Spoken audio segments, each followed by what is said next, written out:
असं आहे की काँग्रेस तर्फे सचिव सावंत यांनी मला मागे विरोध केला. ओबेरॉय विवेक ओबेरॉयचे जे शाळा आहेत आदित्य अल्वा ते बेंगलोर असतात, त्यांचं ड्रग कनेक्शन काय त्याच्या बाबतीत आपण चौकशी केली पाहिजे. त्याचा त्यांनी मला निवेदन दिलं होतं.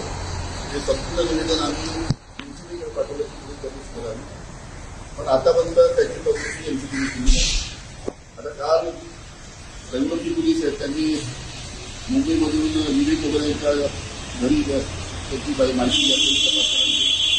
त्यामध्ये परत जे निवेदन जे आलेलं आहे हे परत निवेदन मी एनसीबीकडे पाठवलं की त्यांनी विवेक ओबेरॉय यांची या ड्रग कनेक्शन त्यांचा काय हात आहे.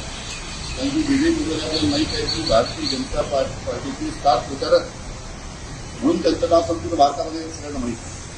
आणि अशा या भारतीय जनता पार्टीच्या स्टार प्रचारकांचा जर ड्रग अँगलच्या बाबतीत जर एनसीबी तपास करत नसेल तर एनसीबीवर कुणाचा दबाव आहे, ज्या दबावाखाली एनसीबी विवेक ओबेरॉयचा तपास करत नाही, मी परत हे प्रकरण एनसीबीकडे पाठवणार आणि त्यानंतरही जर एनसीबीने आता जर व्यवस्थित तपास केला नाही तर मुंबई पोलीस आता तपास करेल.